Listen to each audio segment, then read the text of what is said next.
Hello, everyone. Welcome, welcome. Thank you for joining us this very snowy evening.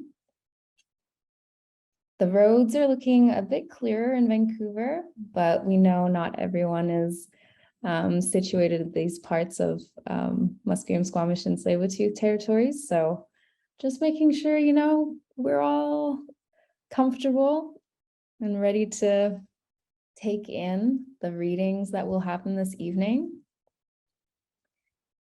Just letting some folks into the room still, but we'll get started here and folks can join us as they come.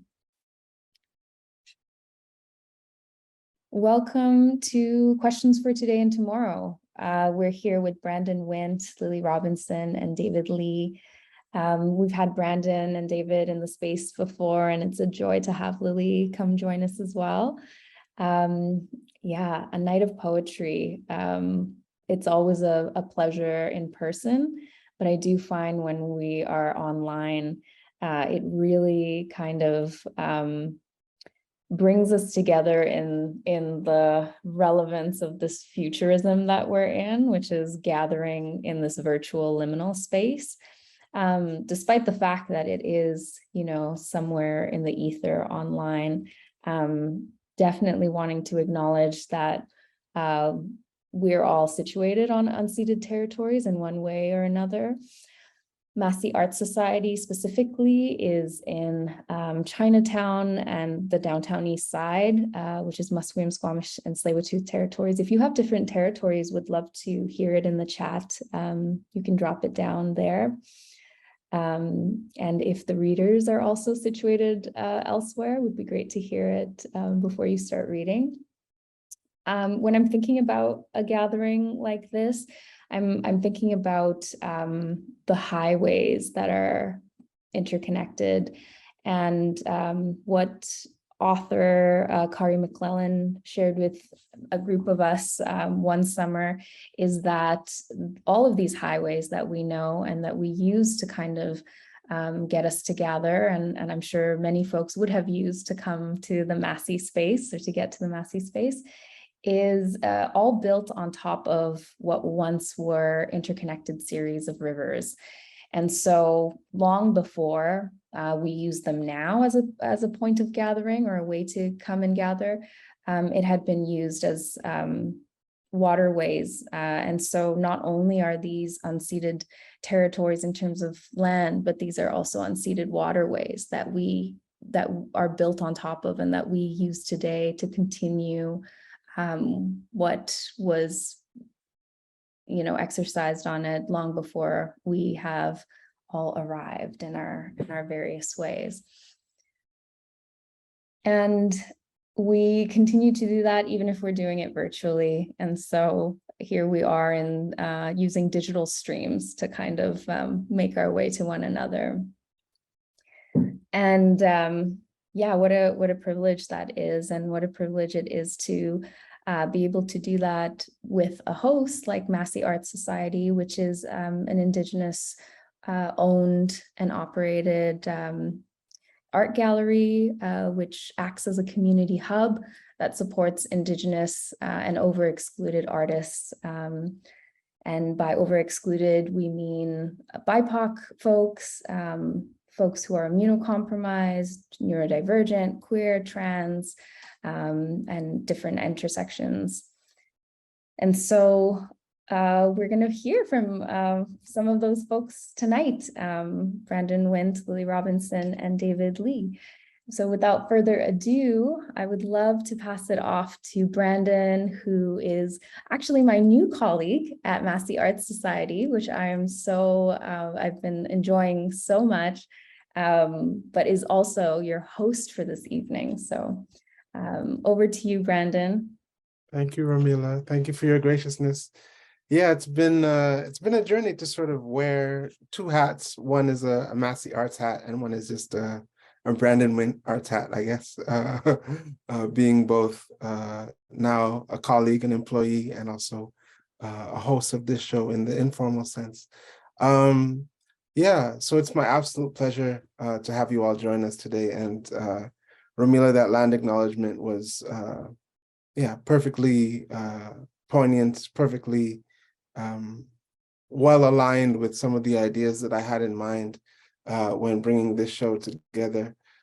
David and Lili are both two artists that I deeply respect, and I'm excited to learn from in the context of today's evening in terms of what we've all written down, the big questions that we're mulling over, questions for today, questions for tomorrow, ideas about maybe Black futurity, questions about, where we exist now in this present moment, the role of imagination in our survival, the role of, political movements in our art making. And so all of these things are kind of sitting on top of my consciousness, sitting inside of my heart as an artist today. And so part of what I hope to do in this space is exemplify some of the ways in which poetry asks big questions and doesn't necessarily resolve them, but brings urgency to some of our biggest or most prescient questions of the moment. And so if there are questions that are arising for you as listeners this evening, feel free to put them in the chat, like not in a snide way, like in an earnest way. If there are things arising for you, I would love for this to be a sort of broad conversation about the connection between art making and living in all of the ways that we live on this land. And so with that said, I'm going to be the person that sort of kicks off the show. There are going to be 3 readings of between 15 and 20 minutes, and then we'll have a brief but beautiful Q&A. The question that is sitting most sturdily inside my consciousness as one who is relatively new to Vancouver is how, as an artist, do I make sense of this place? In one sense, I mean, make sense of this place in terms of, what sort of life do I want to live here? Where do I want to live? Where am I going to eat? How am I going to enjoy myself? But also like the more important questions of, as a visitor to this space, as one who is not from here in many ways, both ancestrally and within my own lifetime, what is it my responsibility to say? What do I have license to say and not say about this place?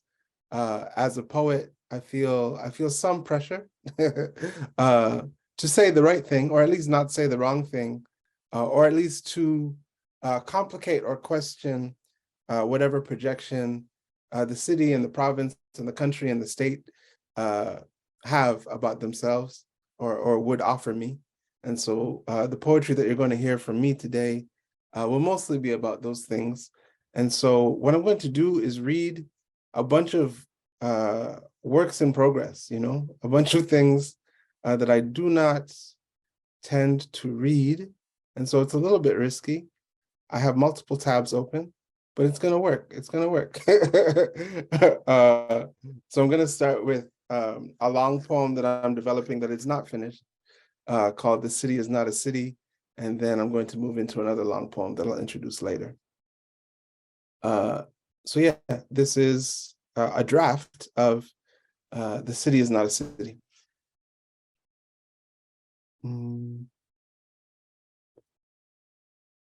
There is no Vancouver, only a rainforest trying to jog a memory of itself, a collection of sidewalks ruptured by the spillage of cedar roots, concrete split by underworking birches, where daily rain touches the top of my head, the water an incantation, the sky offering itself to the ocean. Cities have no memory, only the commerce of renaming ancient things, only metallic sunsets, churches and blue hockey teams, every shoreline, gray shade of stone, titled, gifted, soft ward into a singular imagination, which dreams in crude oil, textured plastic, police budgets, freights of trash blooming like islands. Who was Vancouver? How long did he visit before his name felled 10,000 trees? The city is not but an imminent rain, an ocean remembering what used to grow at its edges. A stranger's blood is loose in my breakfast banana. Behind the tennis court and gull-eaten beach, bodies molder in cells and sleeping bags, concrete and the shade of apple trees. In autumn, when sidewalks are no longer strewn with blackberries, I cannot shake the scent of copper from my nostrils. From the windows of half-full cafes, the smell of dark roast leaks and mixes with moneyed air. Hotel corridors flood with the amber glint of chandeliers. Downtown, avenues are chewed by sirens. Downtown, I sign my lease with sweat. My landlord requests a trinket of my blood, takes my grandmother's photo album as damaged deposit. Still, there are mice running in the walls of this house. Some die behind the white oven, squeal like broken alarms, scurry through the kitchen's ribs, jet at night through the leaden pipes like gray water. Ants scale the wall of my bathroom, lay eggs in my radiator. Here, struggle, the only holy thing, the wet of my toothbrush, metallic with lead, the benediction I want, a royal bank gutted by persimmon flame, the city festered open, the bruise of a still sweet plum. Yeah, that's where I'll stop with that poem for now. Just a draft. And so like in terms of questioning the city in all these ways, part of what's coming up for me is very, very much related to what Ramila said in the land acknowledgement. Thinking about the ways that most of the things that get cited as like, oh, this is why I love where I live, most of those things, at least as it relates to like this province, tend to be things that the city is sitting on top of. So like not the things that the city is, but it's like, oh, I love the mountains, I love the water, I love the beach. It's like the mountains care nothing for our like, you know, city movements and preoccupations. You know, the trees are older perhaps than the city, you know, and so part of what I'm trying to do poetically is draw some coherence in like being the city dweller that I am, but like also understanding myself as a natural being outside of the context of capitalism and racial capitalism and colonialism and all these things. And so this next poem, which might be my last one, we'll see, is called For Now, Whatever Splits a Raindrop into 14 Splattered Gemstones. Yes, voices and waters say ever, ever, where moon says, remember me? Oh, hold on, let me start again. Yes, voices and waters say ever, ever, where the moon says, remember me? Its own kind of listening, a call and response, always tugged towards the moon's sirening, which is relentless, restlessness, as seas are never quiet, never still. The memory of seas, oceans full of drownings, gather into my still human ear as unknown destinations relent to fluid, to listen like water against windshields, the necks of birds, the spokes of umbrellas, and then plummet into the whims of stone, to listen briefly, for the heavens is to listen like rain from purple heft of cloud. What would it mean to listen an inlet, a river, bent towards an ocean's mouth, the slope of a hill, the pull of gravity into a familiar rush, like rainwater, searching for direction. Without this fear of forgetting, this loyalty to soil, what sort of animal would I be? What if I made myself the sky, my mind its stars, to say, here, worm, huddle close, lock me in small rooms of wind. The animal I am now speaks spring like a bird, says only berries, nest, twig, flight. My right foot savors the earth's pulse, knows this body will forget everything it has touched, is afraid to be alone. I want to trade my eyes. I want the stillness of forests, suppleness of moss, a sparrow nosing shrubs, grow something green from the trail I leave in dirt, furnish a nest for my broken eyelashes, the husk of footpath, for an osprey's eyes, fill my mouth with the feather and gristle of wings, change my breath, mistrust human speech. Rain passes like spilled seeds through my hair, burning holes into the night. I want to breathe among the poplars, coax their dark trunks, lance a finger toward the moon, a billion insatiable questions. Pendant white moon, magpie feather sheen of night, evening darkening like burnt olive oil. Listen, patient as a stone. Make my eardrum supple as moss. Try to touch, gather every near silence into myself. A neighbor's Punjabi squeezing through a window, a northbound siren warbling, cars hissing through rain-speckled alleys. I want to remember the hours, recall even these grief-blue months, but all memory is of touching or being touched. In this year full of it, my grief could fill a postcard or hang like a grocery list on my fridge.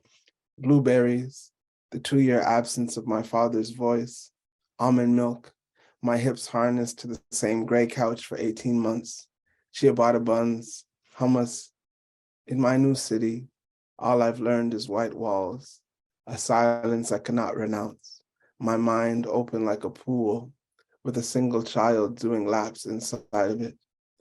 In the absence of coffee shops, I've claimed bird sounds, the red underwings of woodpeckers, the dark shape of 200 crows. There are millions of people who took care to wash themselves this morning before prayer, who set reminders to call their grandmothers before each falls asleep. This too is a way to measure time, breath, while I let my pillowcases brown like rotting apples, until my body is a dark peninsula, my bedsheet a bruise of sweat. I'll stop there so as not to go over time. Yeah, that was risky business for myself. I've never read those poems out loud to anyone, so this will be our little secret until the manuscript is ready. So thank you for being gracious enough to listen through all of that. And with all of that said, let me introduce the next featured reader, who is the wonderful Lili Robinson. Lili Robinson is a theater artist, poet, and facilitator based on the unceded territories of the Musqueam, Squamish, and Tsleil-Waututh First Nations. Lili is passionate about centering voices at the intersection of queerness, Black diaspora, socioeconomic diversity, and femme identity in their work.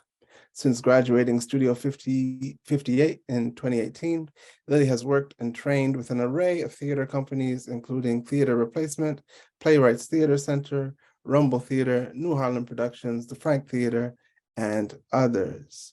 Lili's debut play, Mix, was the winner of the 2019 Fringe New Play Prize and the 2019 Cultivating the Fringe Award, and subsequently presented as a digital production in the Culture's 2021-2022 season.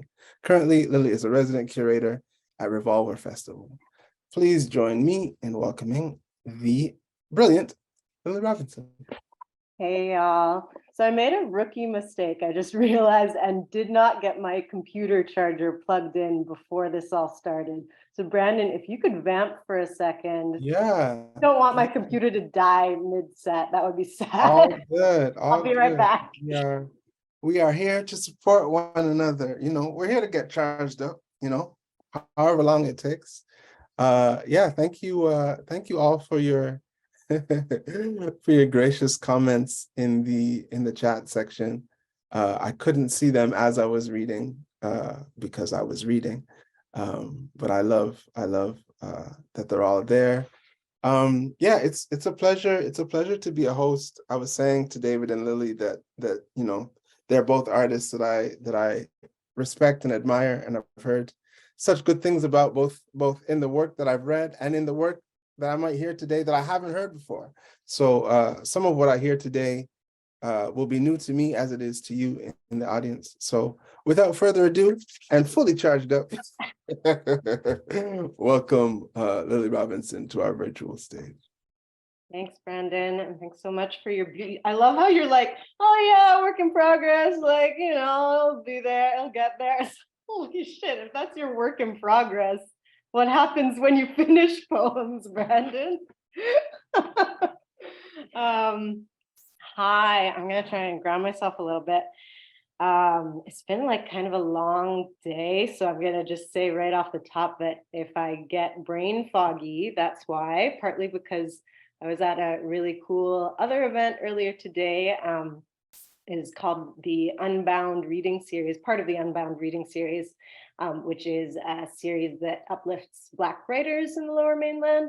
They were having an open mic, Black Futures open mic. Hope Lauterbach, who is the originator and founder of Unbound, is actually in the audience, so we are blessed.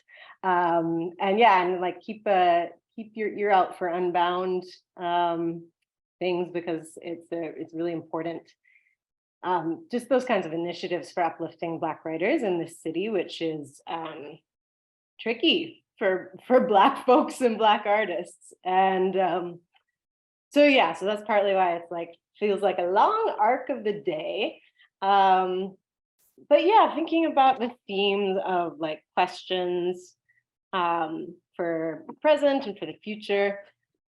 I mean, partly I want to just say it's funny, Brandon, the way you started your set talking about as someone new to Vancouver and ceded Musqueam, Squamish, Tsleil-Waututh territories, that you know, grappling with what it means to be here, and being here at, you know, the different intersections of identity that we are, and we're both folks in the African diaspora.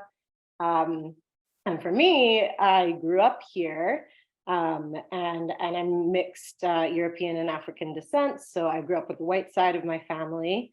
And it's been a real journey for me unpacking my mixedness, especially having grown up in Vancouver, where there's not there's more so now, there's more Black community growing now, but especially when I was young, it was not so easy to find. And so now that I have kind of reclaimed my Blackness for myself, I'm finding Vancouver a harder and harder place to be. And so that's a question, and it's, you know, I'm gonna try and not say too much about it before I do the poem, because the poem is about it. But for me, the question to go with this poem is like, just where I want to be. That's the thing I'm thinking about. The question I have as an artist right now is like, yeah, where I want to be and what nourishes me right now. Oh, the other quick thing I wanted to say, just as context,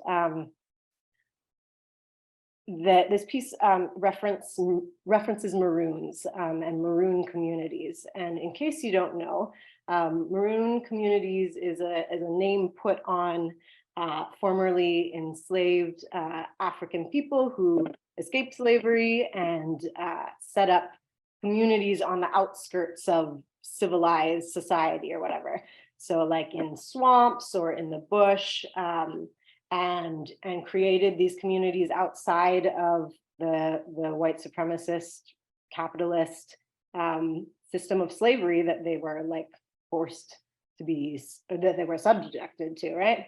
And now some Black activists are starting to use it as an idea of creating Maroon spaces in contemporary times and in our day-to-day life as places to practice liberation and practice liberated relationships, and create these like pockets of places where we can feel safe and outside of the systems of oppression that stalk our daily lives, right? So that's what that is. And that's all I'm gonna say. And I will jump into this poem, which is called Untenable. I have to get out of here. It's not about you exactly. It's more about the way this place pulls the context of Blackness away from all our gifts like Christmas wrapping, looks around as if to say, oh, who did that come from? I guess nobody knows. This city, in all its liberal modernity, built on attempted genocide on unceded territory, is so forged in thievery, so bereft of an identity, it cannot tell the difference between the culture it postures and pops on across its teeth and the white structure, cavity-filled, corrupt, rotting beneath. The culture of this city is so kleptomaniacal, the people grown in it don't even notice what they're stealing when they're stealing it. And we Black people, whose culture they are siphoning, are abstracted into oblivion, squeezed out and wrung thin, pitted against our own kin, all for the precious place of token, trophy, pelts preserved and faces frozen, chemical plastered, groomed and mounted over tables that they promised us a seat at. This city flattens what we know is multitudinous. The Dummy's Guide to Double Consciousness, Take a Tour, Vancouver's It, and us Blacks, maroon-minded, fugitive. I have to leave.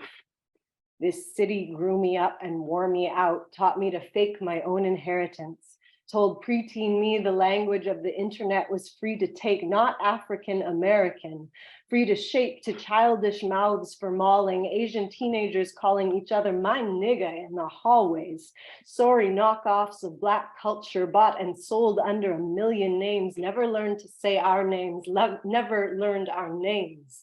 It is easier that way. Simpler to take from a vacuum than from Blackness, huge and ancient and uncredited as source, forced to be fugitive. And rather than be marooned in this, I will become maroon, and it is not exactly about you or the life here that I've lived or all the life here still unceded, the mountains and the trees and the resistance indigenous to it, the soft kiss of the Salish Sea in August, the smell of the rainforest, the divinity of a dance floor in a warehouse in East Van full of queers more unabashed than almost anywhere. It's not that. It is the way that I am starting not to feel any of it. This place that I once held beloved that grew me cannot hold the huge and ancient and uncredited ways that I have grown, the fugitive gospel that is known to me now, that otherwise I could not have known, may not have needed to decode from the ancestral ciphers in me, hidden verses circling through me, riddle-ridden rhymes disguised beneath my heartbeat, smeared notation indicating to return but not to repeat, all of it calling me down south and back east. This maroon body would not have so much to teach me if I did not need to go. Thank you. Thanks, y'all. So the next piece is actually not a poem. It's I'm also a playwright and work in theater. Brandon's partner came to an event where I first read this piece, or well, I didn't read it actually. It was first performed, and now I get to read it. And yeah, I was at New World Theater, had an event called Earth Case Scenario, and the idea was, it was a climate fundraiser. The idea was to write new pieces exploring the climate crisis, but with an element of hope in it. And I took inspiration from Octavia Butler's Parable of the Sower novels, which you may be familiar with, are sort of a near future dystopian series. And there's so much to say about that series, but for time's sake, I'll just say that I basically decided like, this is a great opportunity to sort of write some like theatrical fan fiction, because I was really intrigued. I've always been intrigued by this element of the story, which is that basically society is starting to collapse. Middle-class people are sort of clinging on to their middle-classness in these gated communities, but everything is very like teetering on the edge of destruction. And sort of outside these gated communities, the masses are impoverished, and there's this drug epidemic going on to a drug called pyro. And so in the book, people who are addicted to pyro are basically, what they say is, or what Octavia says is, it makes watching fires better than sex. So these people are going around and they'll break into these gated communities and start setting these fires, partly for the high and also to loot and, you know, try and survive. And in the book, these groups are just they're a shaping force. They're not really, we don't get to know anyone inside of those groups. They're just like a shaping antagonistic force. But I've always been interested by that idea of that drug, and how to, like, that's an interesting thing to explore. And so that's where I went with this monologue. So it's a longish monologue, so sit back and get comfy. And yeah, I think that's all you need to know. Yeah, I'll dive right in. Oh yeah, one other thing to know is just that, so this would be delivered by an actor on a stage, and they would be holding a box of matches. I tell Asha how the cities used to glow at night. Hundreds of tiny boxes of light across a treeless concrete horizon. She doesn't believe me when I tell her how the lights were so bright that they washed out the stars. She's never known that fluorescent buzz feeling, electricity on that kind of a scale. It's been 4 months of us here with this community next to the river. Asha's fitting in fast. Myself, not so much. No surprise there. There's a research facility upstream that counts the salmon. This year, the researchers said the numbers were the highest they've been in 50 years. The cities are still fucked, but out here in the woods, you can see things starting to recover themselves. I want to say that that's what I'm doing too, getting better. The people here who've spent more time with the stewards, the people who get to spend time around them, they talk about this feeling of being a part of the earth. That's how they describe it, a part of the earth. And I can see it in them. I just can't feel it. These people have been lucky. Other places, the stewards have just kicked everyone off their territories and said, that's that. And you can't blame them. This group's just lucky the elders in the area were willing to give them a chance. Same way we're lucky this group was willing to take us in, I guess. Moving forward in a good way.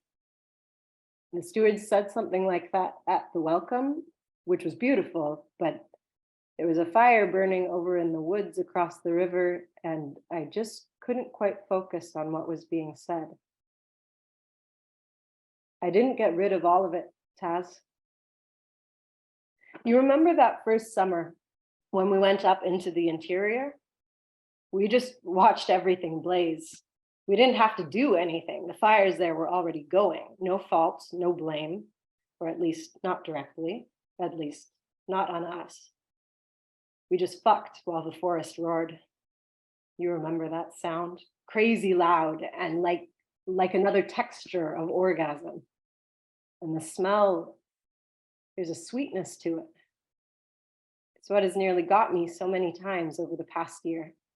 The smell of smoke takes me right back to you. As far as the community heads know, I haven't touched pyro in a year, which is pretty much true. I haven't been high in a year as of next week.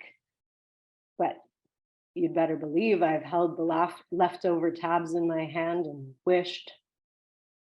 And now there's this. She holds up the matchbox. Last night, the other one of us here, Aiken, took off. We weren't exactly friends, but we understood each other. At first, no one else noticed he was gone. I went to his tent, bedroll gone, but lots of other stuff left behind, including these matches, which you'd think he'd have wanted to keep a hold of. These few communities willing to take in pyros, of course, they're going to keep anything that makes a flame under lock and key. Not easy to find a box of these out here. But maybe he didn't even leave to get high. Maybe he just couldn't handle the self-righteousness of this place a second longer. I know the feeling. If it weren't for Asha, I might have fucked off out of here by now too. So I took them, the matches. slipped them into my tent, tucked them away where no one would find them, and pretended like I haven't been thinking about them every minute since. Sometimes I wonder, did it feel good? I mean, of course it couldn't have, but you would have been right in the middle of it in a way you never could be before. And from that vantage point, watching the flames reaching up all around you, it must have felt like everything. The worst pain and the best high you could possibly imagine. A spectacular end. How the fuck could you do it without me, Taz? The camp people, they resent me for surviving. Of everyone who's died in all these disasters and sicknesses, I get to live. Me, a pyro, a killer, a kid snatcher. Ash's parents had trusted me. I was the one who carried her. That connection doesn't just go away. That motherhood is just as real. For a while, they understood that. They could have just given me the money and put me back out onto the street, but they saw how important it was for us to be with each other. They let me take care of her, stay at their house, babysitter. You remember. You were almost jealous, this new life of mine. And then things got bad, and they decided it would be better for her not to know me anymore. I don't know if you knew what torture that was for me, being kept away from her. But why would you have noticed?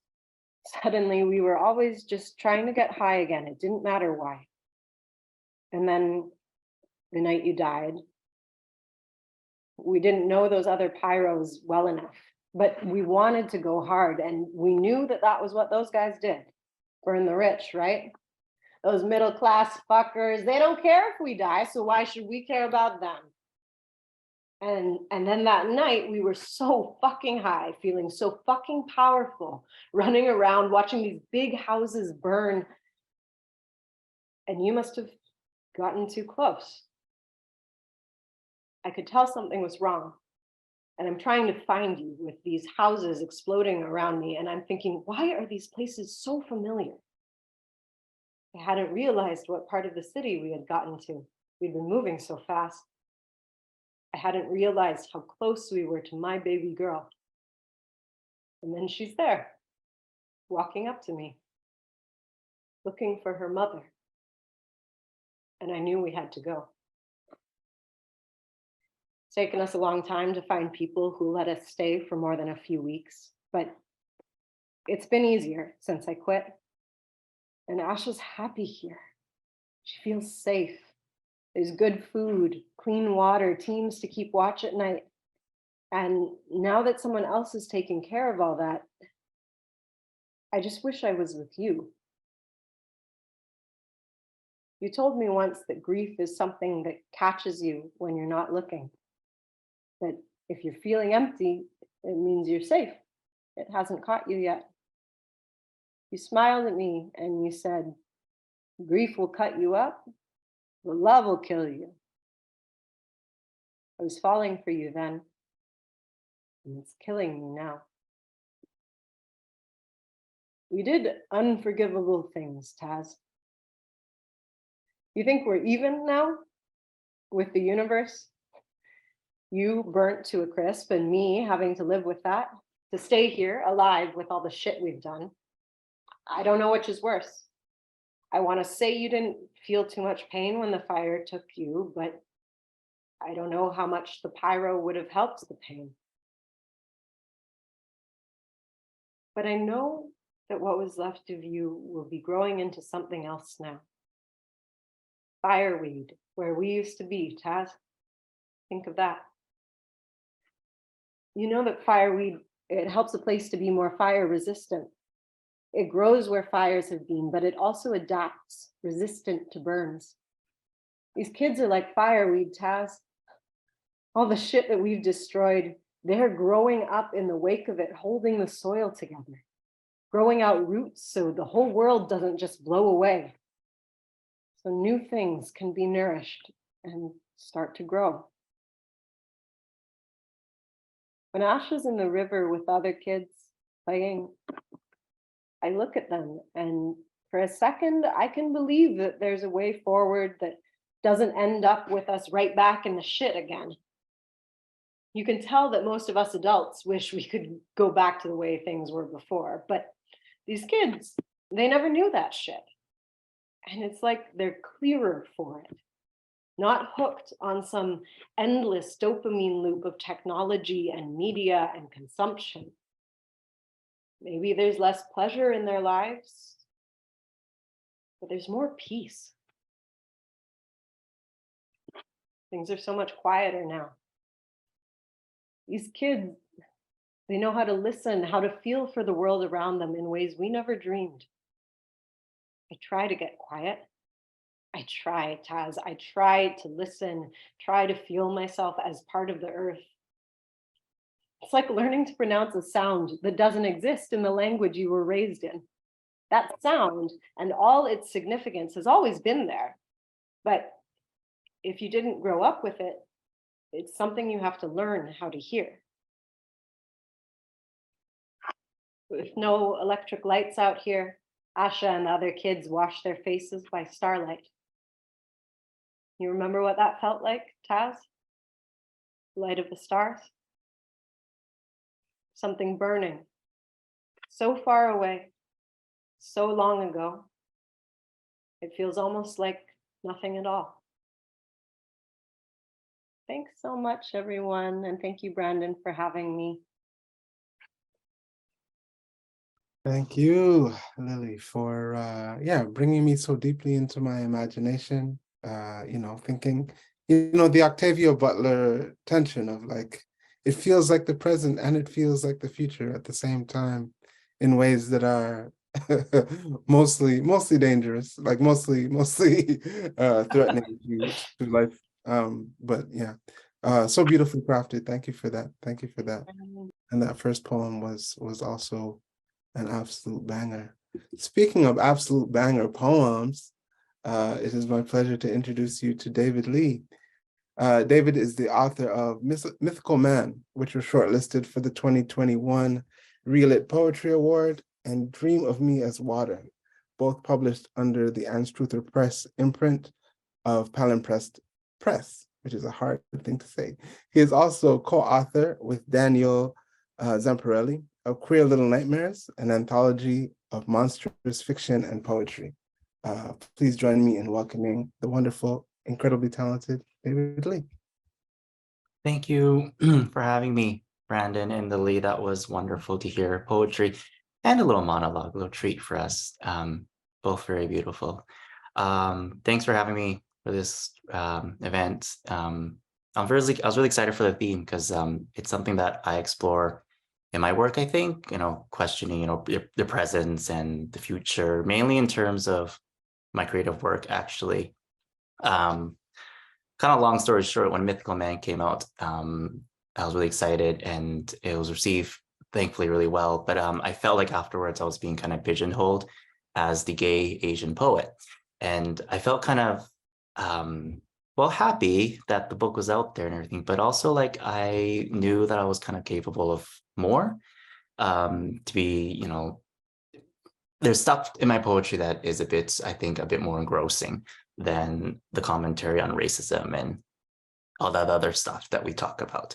And what I came to decide or felt that what was important for me in my work was kind of my imagination and the fun I have in it and the fun I have expressing my imagination through poetry. So that's where the second book came out, Dream of Me as Water, and where Lili brought us to a beautiful fiery piece, I'm Taking Us to the Water. I'll read 8 poems from Dream of Me as Water. And Brandon, you kind of inspired me to read some new work. So maybe at the end, I'll read a new poem that I recently just finished with. But first, we'll dive into Dream of Me as Water. This first poem is called Waking Alone in Another Dream, and is written after a poem in Mythical Man that is called Walking Together at the End of the World. Waking alone in another dream. The water ripples and I jolt awake on my back 2 full green moons stare down at me. I'm alone when we're together, holding hands, walking across a liquid landscape. On my own, my imagination spins as many possibilities as there are constellations in this unfamiliar sky.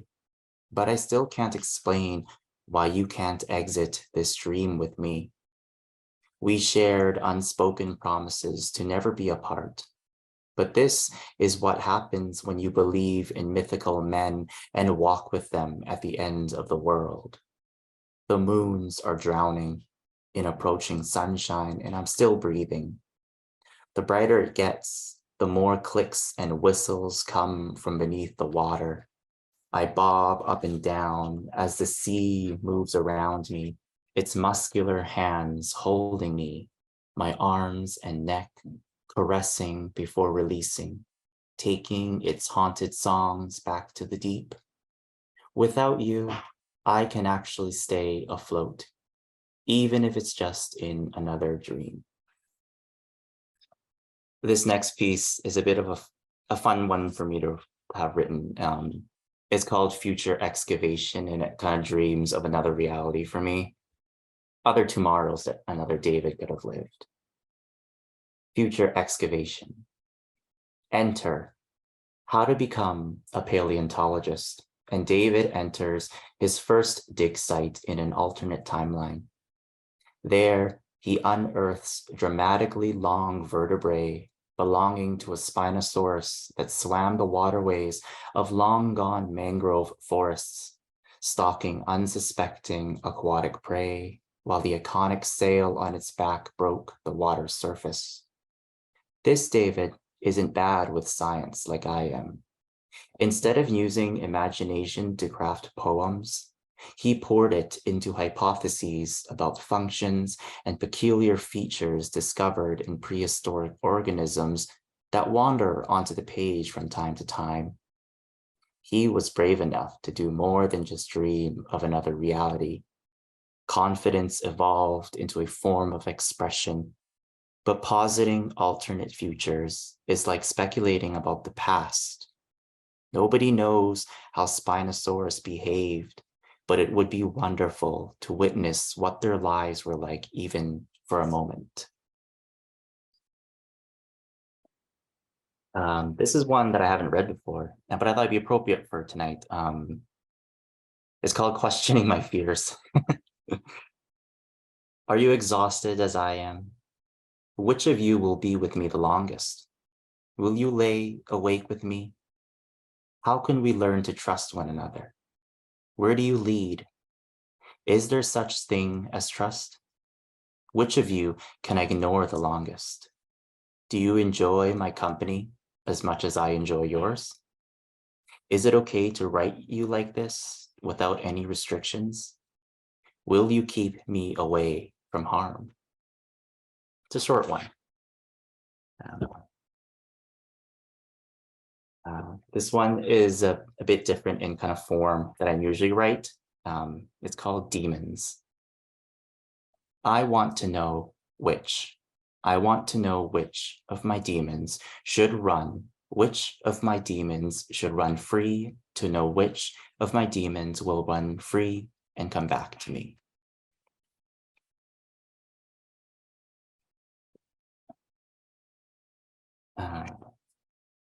This one's probably one of my favorite poems in the book. There are a lot of sea creatures that make an appearance in this one. Of course, this one's the octopus, one of my favorites. It's called Ask and Answer. He asks when the octopus lost its shell, and it twirls the end of an arm, pointing back to the Mesozoic marine revolution. He asks when it would be okay for him to lose his carapace, but the octopus doesn't move, waiting to feel safe. He asks why the octopus lost its shell, and it melts into a glass bottle to try and evade questioning. He asks why he needs to learn to be softer, so the octopus emerges to embrace him.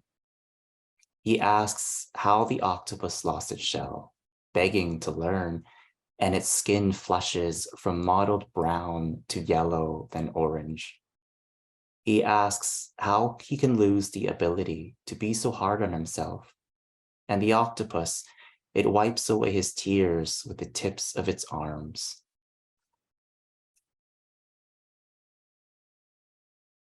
So these last three poems from the book, I thought of immediately when given the theme of tonight's reading about questions of the present and tomorrow.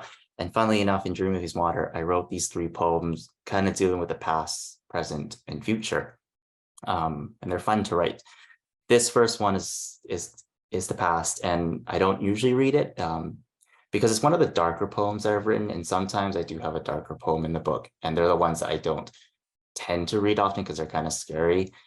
But they're the ones, sometimes my editor saying you should put this one in, just because and so it's there. So but it's called Lucifer Flowers, which are actually quite pretty flowers if you ever get the chance to look at them. Lucifer Flowers. Sneaking up on the past from behind, I grab the silver ram horns curling from its head and yank until I hear a scream, boyish and afraid, louder as I kick the back of its knees and it buckles into the mud, voice drowning, its three-fingered claws scratching at my eyes, eventually surrendering, trembling on all fours and whimpering until I tighten my grip and twist and snap Time's neck, its body limply smacking the mud, Lucifer flowers beginning to wilt around us. Sorry, it was a bit like darker than what I usually write. They'll get better. This one is called Coelacanth. So this one deals with the present. For any of those know, coelacanth is a big ugly fish that was alive when the dinosaurs were alive. It's still alive and still ugly. Oceanside, I haul my net, reel and reel, with the present thrashes, until the present thrashes its prehistoric fins and stares up at me asking, how did you forget that I was always here? I've cast my net countless times trying to catch the promise of what lies ahead, but a living fossil mesmerizes me in this moment until I cut time free, dive in, and swim for as long as possible without a desire to be anywhere else. A short poem to end the sequence of Dream of These Water poems. It's about the future. It's called How I Feel Is Okay. It's the little things you whisper, hoping the future isn't a fish fighting its own reflection. Yeah, they're short pieces. Sorry. I have a newer poem that I wrote that is, the newer poems are coming to me a bit slower. I don't know why, but I'm not questioning it. But this poem came from this idea of interrupting, I guess, a ritual, I guess. Weird things pop in my mind that kind of fester and I obsess over until they come into poems, I think. So this poem is aptly titled Ritual Interrupted. It's still in a draft phase, but like Brandon, I'll take a stab at reading new pieces. So Ritual Interrupted. We watch from below through the sheen of warm blood flowing out of a harpy eagle.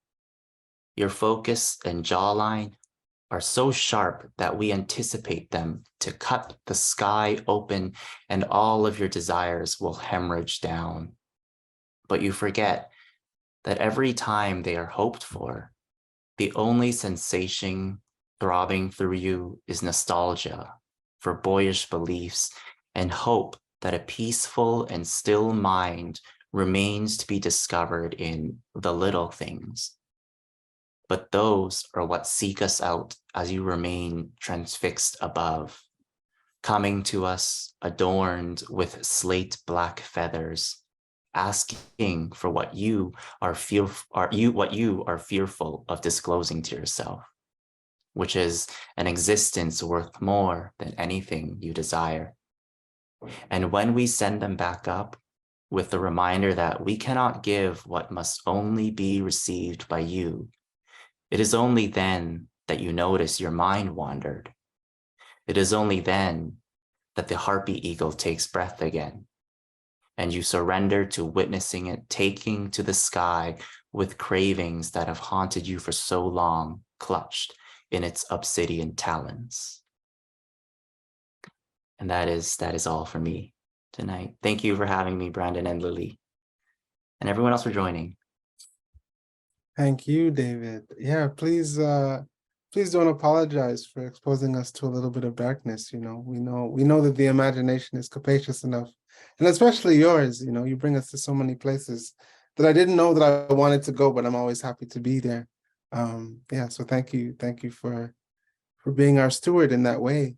I mean, so we've had an hour of wonderful poetry reading. It's okay, I think, if this event is a little bit short, or I mean, it would have been a different feeling had we been in person. You know, we'd be mingling like, oh my goodness, wasn't Lili's poem amazing? Oh my goodness, remember that thing that David said about the fish? Why did he call the fish ugly? I mean, I'm sure the fish loves itself. Anyways, we'd be mingling in this moment. But in the absence of that sort of in-person connection, we still have each other in the sense of question and answer. So if you want to render a question in the chat, feel free to do so. I think I trust all of you enough. I mean, I don't know hardly any of you, but I think I trust most of you enough that if you wanted to unmute yourself and just verbally ask a question, that would be okay too. And, you know, if we don't have very many questions, we can just take the good ideas from this evening with us to bed or wherever we're going next, you know. So does anybody have any questions they want to ask?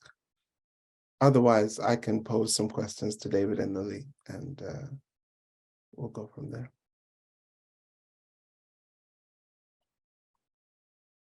Oh, the Jeopardy music plays. Dun, dun, dun. It's all good. It's all good. In the absence of questions in this moment, Lili, if you don't mind me putting you on the spot, yeah, how are there like dreams, ambitions, desires, thoughts, ideas that you have that like are better suited for poetic or like for poetry as opposed to monologue and vice versa? Like, you know, I imagine the monologue you read could have been a series of linked poems. It could be a book already. But yeah, how are you thinking through like the deep poetics of your theatrical work and how it might differ from like that which you call poetry, even though to me, it all feels like poetry? How does it feel to you? For me, it's like poetry has always been my primary processing method. I didn't start writing plays until I went to school for acting, Studio 58, and towards the end of it, I wrote a play with a friend of mine. And then when I got out of school, playwriting was kind of the thing that opened fastest. But poetry is always, I've been writing poems since I was wee. And so in terms of like what goes where, I think for me, it's like poetry is more straight from my inside, like me, what things I need to process. And my playwriting is still things I need to process, but it's like, it's a different architecture in terms of, it's not just me as Lili saying my, like processing my opinions in a poet or opinions, feelings in a poetic way. It's like yeah, I don't know how to say this without sounding redundant, but just, I guess for me, playwriting playwriting, for one thing, was a way for me to get to act, which was part of what I want to do. To get to act on my own terms was to write a play that I was in. And to get a chance to also engage other people and other people's bodies. Like the first play I wrote was called Mix, and it was me and two other actors. And to be collaborative in that way, which I know you can do in poetry, but it's sort of on a different scale in a play, right? Of the scale and duration at which you're using your body and going into using yourself more as a filter than as the direct source. I'd say that's sort of the difference for me. Okay, cool. Thank you. David, I have questions for you as well, if you don't mind. You're allowed to pass or pardon, but like then the show would be over. Yeah, so not that it was like necessarily the explicit theme of this evening, because it wasn't at all, but I guess Lili and I did a lot of work that was sort of grounded in place, or like place-based poetics. And so I'm wondering for you, being a poet of such imagination and a poet who's like dreaming of different worlds and like, you know, manifesting Davids in alternate realities.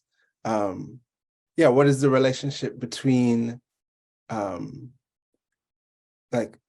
the sort of practical physical realities that you exist within and like your imagination? So like, does the fact that you live in Vancouver implicate itself in your poetics, even if you're writing about, you know, mythical men or, you know, prehistoric fish? Yeah, how would you I think it did more so in my first book, Mythical Man. That was very heavily tied to like Vancouver and the influence it has on identity, but also like perceptions of an identity, especially like imposed upon me as a queer Asian man. So like that was really heavily played into.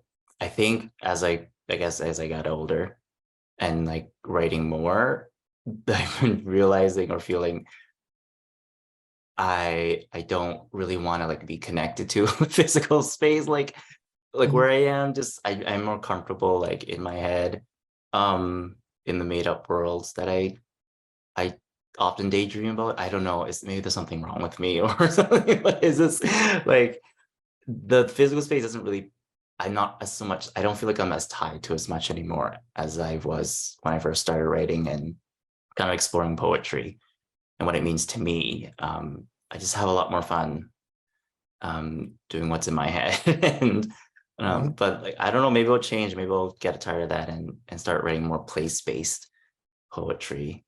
But I've like lived in the Lower Mainland my entire life, so maybe that's also why I really want to escape from it. But yeah, I'm sorry, that's not a very like adequate answer. No, it is because it's like you know, like sometimes when I talk to friends of mine who are like not poets or not artists, or I mean, no one's not an artist, but you understand.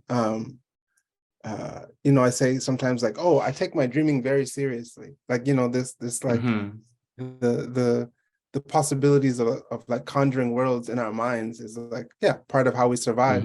Because I mean, like, yeah, that's probably what it is for me, actually. Like, yeah, like it's kind of like a coping mechanism or like a survival, because like the darkest times of my life were like times where like I go into my head, which often is like bad for me too, but like sometimes it works, you know. So yeah, it's I really like the relationship I have with my imagination. I think is very special, and I feel really lucky to have it, or else I probably wouldn't have, pretty much I wouldn't have like survived a lot of what I've like been through if it weren't for like such a vivid imagination, I think. And that's why it's so important for me to have in like thinking about tomorrow or days after that. Yeah, that's so beautiful. I'm personally deeply grateful for your imagination as well.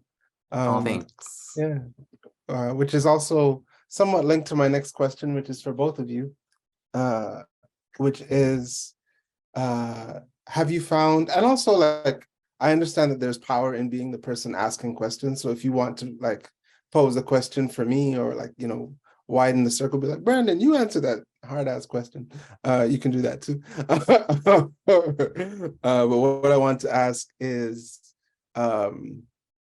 whether you have found or are finding that there are questions or considerations or doubts or complexities that you found are either like too large for poetry or like don't fit into your writing ethic, or like questions that you're trying to answer in ways that don't lead to a monologue, a play, a poem, or anything written down? Are there ways that you're embodying your inquiries outside of artistry, and like what might that look like? Which I know is like a large question to ask in a public space, but you know, because I guess part of the reason I ask is because I feel like there's a certain line of thinking that sometimes presupposes that like poetry, because it is capacious, can do and should do everything. So like poetry is therapy, poetry is revolution, poetry is medicine, poetry is my best friend, poetry is my job, you know. And so I'm like, and I like believe all of those things to a certain extent, but there are also ways I imagine that our poetics is like necessarily an embodied thing and not always a written thing. And so I'm wondering whether there are questions that you're answering in ways, or trying to answer or reconcile in ways that don't lead necessarily to a pen in hand. That is such a hard question. Fair enough. I thought so. I was like, this is eloquent. So like, Let me too yeah, much. Lily, what you want to take a stab at it? While I sit here and think. Yeah, I mean, I think my answer is that all, like, no matter how big the thing I'm wrestling with is, like, I'm always processing it through my writing. And like, it is kind of like, to go back to your earlier question, like for me, poetry is sort of where I process in a micro way, and then plays are how I can go a bit more macro. But I think the challenge is, like, to what you're saying of like embodying poetics and embodying what you're bringing, embodying these complexities. I think that's the challenge that I try to do, because it's all well and good to like read a bunch of books and like write a play with all this thematic stuff, and you know what I mean? But if I'm not like practicing, again, like practicing liberated relationships, practicing, you know, all the politic that I'm putting into my work as an artist, if I'm not practicing that as courageously as I can in real life, then I'm hiding, I feel like, you know. And because it's all well and good to do it in the art, and I think that's really crucial, but you also have to be practicing it in your day-to-day life. So I think that's my answer, is that it's like, for me, I can't separate it from the writing, but I think you like this sort of challenge of how do you embody that is like crucial. Mm-hmm. I feel that.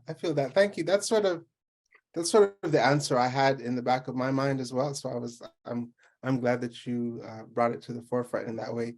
Not to say that there's only one answer, but you know, it's like, for me, sometimes the recognition is like, oh, I could very well elevate this thing to like the realm of poetry, but maybe like maybe the poem I need is just to call my grandma. You know, like maybe the best book I can write, or like maybe the best collection I can write is like giving my grandfather a reason to like laugh into my ear, you know, like maybe that's the thing. And so it's like, I feel like there's sometimes a beautiful tension, but also, as you say, Lily, like a hiding that happens where it's like where like the most essential tension and crux of our life is like brought to the page, when it could just be like, you know, brought into a different form of relation and then and then become a poem. Or like maybe the way to ask the question is to I don't know, like let myself be held on the couch by someone who loves me for an hour, and then see what that embodied experience says about like the nature of my desires, or the nature of love as I experience it presently, like, you know. And so it doesn't mean that poetry is necessarily separate from those things, because I don't think poetry is necessarily separate from anything. But I am interested in these intersections, or these questions of like embodiment or non-embodiment, because sometimes the poem is a more detached or disembodied experience than we like to admit, you know. So that's just me kind of on my soapbox. But David, did you have any reflection that you wanted to share? Those were all such great, smart answers. I would rather write a poem than let someone hug me on a couch, I think. So That's allowed too. That's allowed too. Yeah. But like, it's a very big question. But like, I think what stuck with me is the word like embodiment. In like for a long time, poetry was like a way that I actually learned how to write poetry in a way that made sense to me, so that I could kind of like filter and funnel myself into where it's like you said earlier, like it's like a detached kind of perspective. And yeah, I could go like call someone, but I'd rather just write a poem about it.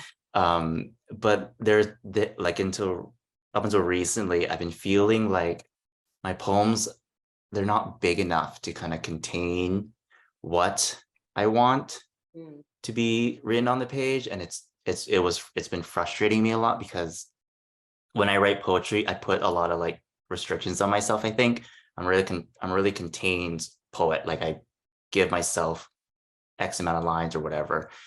And then that kind of backfired for me on me recently, where it's like, this is not big enough. This container isn't big enough for this world that I want to put on this page. And so Lili, you're very fortunate that you were like, an actor, and you can write monologues and stuff like that, where I haven't been trained in other like kind of creative writing forms. And so I've been trying to take a stab at like writing bigger prose works that contain threads that are a bit too long to keep in a poem. And that in itself is also challenging, because in a poem, it's easy for me to like sustain an emotion for X amount of lines, but to write it in like a bigger a work, it's also like tiring in itself. But it's all learning for me. And yeah, like I think for me to if I can try and answer your question, is like,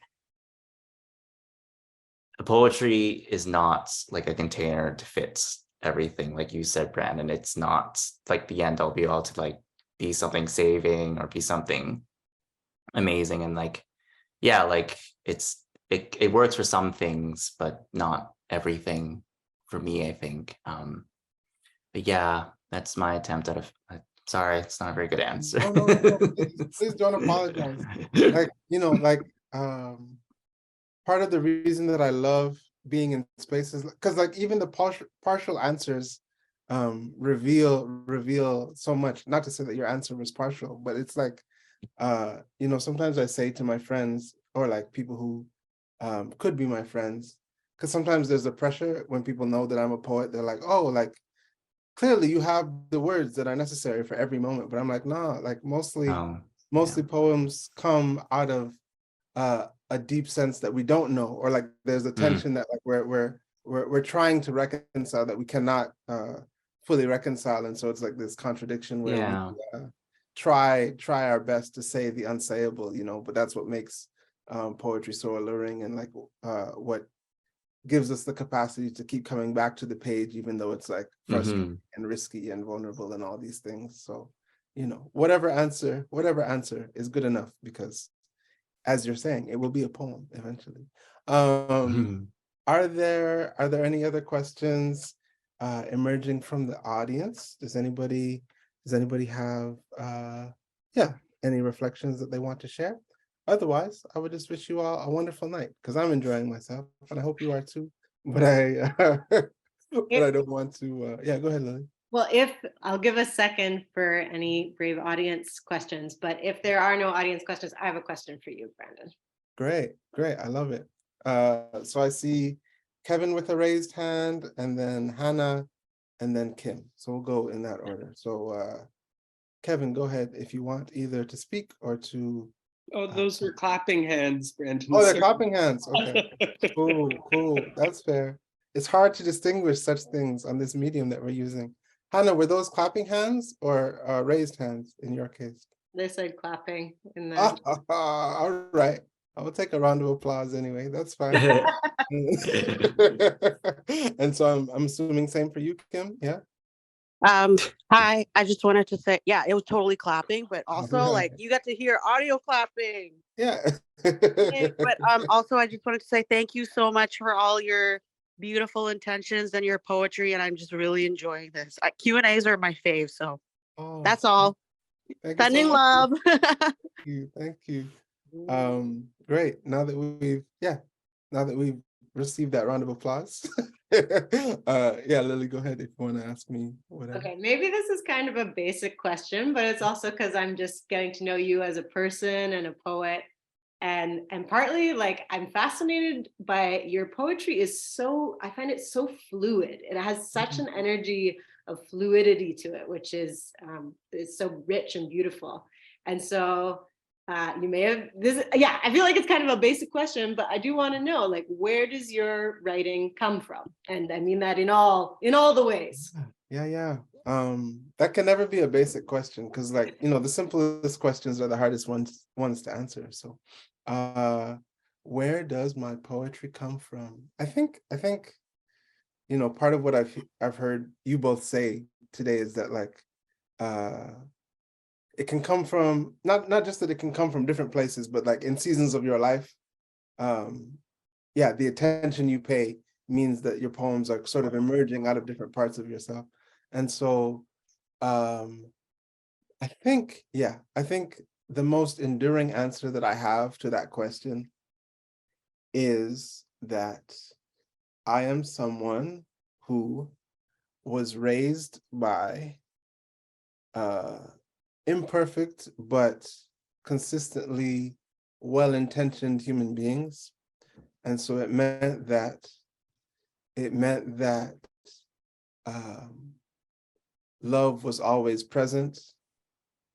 And even though like my life has been like painful in certain ways, or like, you know, my love is also imperfect, I've always been aware of a certain largeness of capacity for love within myself. And so my writing and my life is an attempt to reconcile the distance between the forms of intimacy that the depth of intimacy that I know is possible and the depth of intimacy that I find myself personally able to enact on a day-to-day basis. And so perhaps the fluidity that you hear in my poetry, thank you for offering that word. Like, you know, I might not have described it that way, but I appreciate the new thought. Perhaps the fluidity that you find in my work comes from the idea or the fact that I'm always trying to make connections. Like I'm always trying to bring beautiful things closer together, you know, like whether they be human beings, whether they be perceptions. So like, you know, what is the relation between the bird that I saw land on a rusting balcony in Chinatown and me? Or what is the relation between, I don't know, the woman I saw pushing herself on a wheelchair today and me? Like, you know, so like, yeah, how do we specifically and honestly, but also broadly, render intimacies that create more room for us to admit how deeply we want to be loved and how deeply we are already connected, you know? And so like, I think maybe poetry is the place where I can be most honest about rendering those connections, or it's like the place where I can like spiritually grovel in the most socially acceptable way to say like, these things are connected, or perhaps there is a divinity in me that's connected to all these other things that I'm perceiving. And what would it mean to make those connections known, you know? And so yeah, I guess even though astrologically I'm an earth sign, in many ways. I think a friend of mine had said that my poetry feels very windy to her, and I think I value wind in my work because what I'm trying to do is touch many things, or like touch as many things as I can touch, you know, consensually and lovingly. And so maybe the poetry feels that way, but I don't know. Thanks for that answer, Brandon. Yeah, thank you for the question. Thank you for all the love. So it's about 7:25. Oh, Put let's a see. question in Hope the had a chat. question. Nice. What does your revision process look like? Maybe can we start with you, David? Sure. What does your revision? It is the questions about craft are always the hardest to answer Yeah. because we don't talk about that. But my revision process, oh God, I don't know. It's very like I would say I'm like a delicate reviser. I read my work over and over again, out loud at the later points, but like out loud eventually. But it looks like the revision process for me is trying to like strike the largest amount of clarity I can in my imagery. So I think for me, first, that's a lot of like axing words that that I feel are unnecessary, and reading out loud helps with that, I think. Gosh, that's what my revision process looks like. It's pretty like formulaic with all my poems. It's just like cutting words and everything. But like some of the like, okay, so like the poem I read tonight, Ritual Interrupted, that was the third draft. Lately my revision process has been looking different because I'm playing more with how the poems look on the page. So that one, it initially started out as couplets and then a small block of text. And now it's just like a longer block of text, which is like kind of like a perfect rectangle on the page. So I'm trying to play with that and revising poems to look very contained and structured on the page. And I think that's what a lot of the new poems are coming out as. They're very just blocks of text and yeah, I feel like they're like that because they help with the clarity of when I'm reading and following along with the imagery and how they change from the images flow into one another and all that. But yeah, but initially I start revising poems a lot in my head before I get them on the page. I think about a poem more and longer than I spend writing about it, I think. Ritual Interrupted, I probably started thinking about maybe like a month and a half ago, before I even wrote it down. Like title first. I always write my poems title first because those are usually things that kind of come to me. And like, it's either like writing a title first or like a line first that ends up being the title in a weird way. Yeah, so not much happens in the title front for revising other than revising the body of the poem to kind of justify why the poem is titled that. So yeah, again, a muddled answer from David on this evening. You're doing great. You're doing great. I have so much like that's so interesting to me. I like I don't want to turn this into a craft talk necessarily, but like yeah, don't. No. Yeah. I mean, it's kind of what Hope asked for. Yeah, it's true. It's true. We've got to the technical We have section to- of the night. Yes, we have to satisfy hope. That's why we're here. Okay. You have any revision thoughts, Lili? Yeah, I agree. It's really interesting to hear because I feel like poetry and writing can be such a solo process. It's really interesting to hear. Like for me, titles almost never come first. Usually it's like after I've written it, edited the whole poem, I'm like, okay, what the hell brings this together? I would say my revision process, usually when especially if it's like because I come from spoken word and slam, and so usually if it's more of a slam style poem, it'll be like I'll have one sort of like hyper focused session where I get the idea or the inspiration and I'll write a whole bunch of stuff, and then I'll have like I'll come back to it and go into like a hyper focus mode of like, okay, I've got to fix all these things. And I'll like have a few rounds of that before I'm happy with it. And then I also have like, poems in my notes and stuff that I'll just come back to every once in a while and just sort of tweak, just like in small ways, that are just pieces that are growing slowly. And for me, those like the shorter ones, more like, for lack of a better term, like page poetry ones are the ones that take longer for me, and that I have a longer arc of finessing them. Yeah, I don't know if I have much more to say than that, but again, like it's interesting, like David, what you're saying about shape and getting really specific about that. And I feel like I do that sometimes in my poetry, but I think because I come from such an oratory practice of poetry, it's less what I go into. But it's really interesting to hear about, like, I just feel the discipline in it when you're talking about that process for you. So that's really cool. For me, my revision processes are changing in ways that are like a little uncomfortable, but mostly exciting for me, which is like the nature of creative risk. It's like, oh, it's uncomfortable, but it's also exciting. I'm going to do it.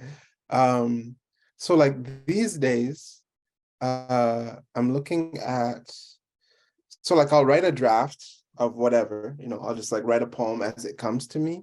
But more often these days, I'm looking at a draft not as like a completed poem, but just as like source material for myself to play with. So like I'm like, I'll write a draft and then I'll basically tear it apart. Or like my manuscript mentor right now, whose name is Sarah Burgoyne, she helped me with this thing where basically like I'll write a poem and then just turn it upside down, or like just like treat any line like it could be like totally Tetris and Jenga my stuff, because I think one of the things about like being in the process of writing a second book is that the first book kind of teaches you what your standard mode is. Like, okay, like, oh, I do this a lot, or like I order my thinking in these particular ways. Oh, my stanzas tend to be this length, and so like right now my revision process is a lot about interrupting my habits or like my default poetic mechanisms. Not because I think that my defaults are bad, but just because like, I think there are ways in which like the process of writing in every aspect can be a teacher, And so it's like, okay, I have this line as it is. How far can I defamiliarize this line before I get to a point where I'm like, that's like, that sounds cliche or masturbatory or like too abstract or too unclear, So I'm trying to take myself to the edge of like what my sense of good writing is, and just see what's revealed by like disrupting my sort of default, or like my natural sense of clarity or my natural sense of beauty. And like sort of what I was saying before, like bring different things into proximity to each other and see how they look different by virtue of their being in proximity. I don't know if that makes sense, but the poem that I read most recently, like that Gemstones poem, is basically that. It's like, okay, I wrote a bunch of stuff and then let's stir it in a pot, and yeah, so those were the connections that came out of that process. But yeah, another muddled answer from me this time. Great. So unless there is any more to say, I would like to thank David and Lili for being wonderful poets, wonderful thinkers. Lili, you're also a wonderful listener, is one thing that I bared witness to on this Zoom. It's like, like Lili is really listening. It's really like a childhood coping mechanism of like, and then transferred to Zoom of like, I need to show you I'm engaged. Well, it looked wonderful to me from this perspective. It was all love. So I appreciate it. And thank you all, audience members, for listening, for adapting to this virtual gathering as opposed to the in-person one. Thank you, Massy Arts Society, and Massy Books for helping to bring this together. Massy is a place that's hosting literary events all the time. I am now one of the people who is tasked with the pleasure of helping to bring those events together. So if you have any ideas, email me and maybe we can make something happen. But until then, I just have infinite gratitude for all of you for listening. Lili and David, thank you for thinking alongside all of us and for sharing your wonderful work. And yeah, the links to all the books are in the chat. So I'll give you a second to go click any links you might have missed. But yeah, we're all doing wonderful work. Stay in touch with David, with Lili. They're all doing wonderful art. And with all that said, good night, peace and love. See you soon.